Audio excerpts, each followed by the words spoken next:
Marshall McLuhan was a Canadian philosopher and media theorist known for coining the phrase "the medium is the message." His work, including the book Understanding Media, The Extensions of Man 1964, explored the impact of media on human perception and society. McLuhan predicted the concept of a global village created by electronic media such as television.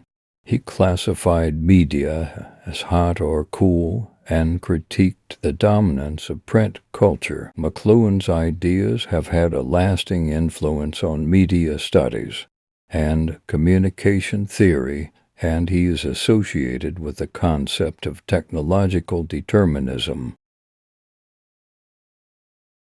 The medium is the message. We shape our tools, and thereafter our tools shape us. The global village is a world in which you don't necessarily have harmony. It's just a global village.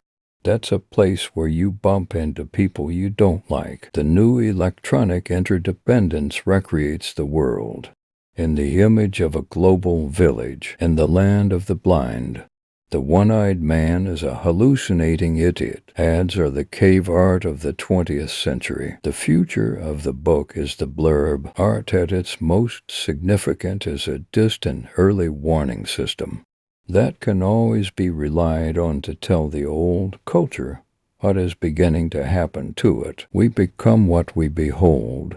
We shape our tools, and then our tools shape us. Societies have always been shaped more by the nature of the media with which men communicate and by the content of the communication. Anyone who tries to make a distinction between education and entertainment doesn't know the first thing about either. We look at the present through a rearview mirror.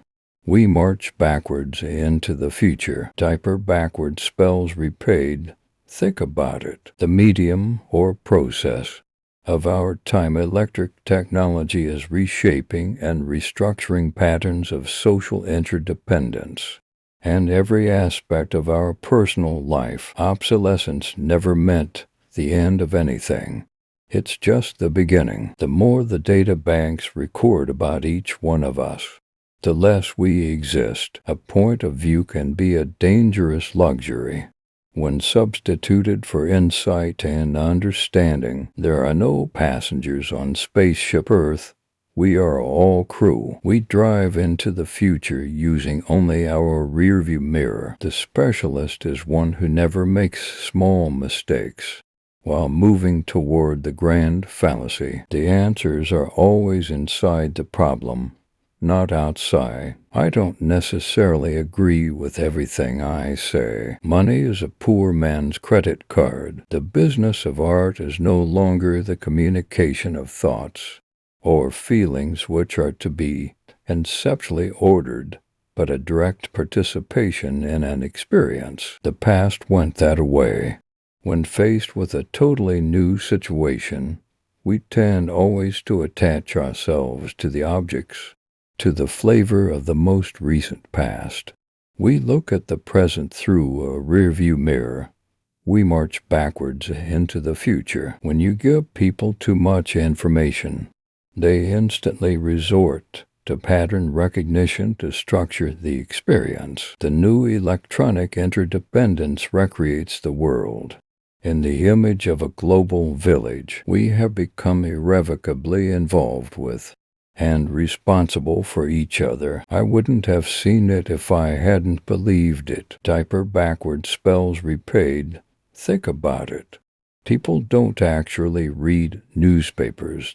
They step into them every morning like a hot bath. The artist is the man in any field, scientific or humanistic, who grasps the implications of his actions and of new knowledge in his own time. There is absolutely no inevitability, as long as there is a willingness to contemplate what is happening. Politics offers yesterday's answers to today's questions. Our age of anxiety is, in great part, the result of trying to do today's job with yesterday's tools and yesterday's concepts. Most of our assumptions have outlived their uselessness. We live in the age of overstimulation. The literate person is at a disadvantage. When it comes to understanding oral cultures, I don't make predictions. I never have and I never will. Ads are the cave art of the 20th century. A McLuhan message is like a shower. You turn it on to get wet. And when you have had enough, you turn it off. The medium, as I use the term, is not just the technology. It is the whole cultural matrix and educational system. Our society is not equipped to deal with exponential rates of technological change. One of the effects of living with electric information is that we live habitually in a state of information overload. People who resist the new are those who don't know how to learn. The specialist takes over a new society and imposes his requirements despite lack of concern for human effects. If you don't like what's being said, change the conversation. Invention is the mother of necessities. Art is anything you can get away with. Today's child is bewildered when he enters the 19th century environment that still characterizes the educational establishment, where information is scarce but ordered and structured by fragmented, classified patterns, subjects, and schedules. The future of the book is the blurb,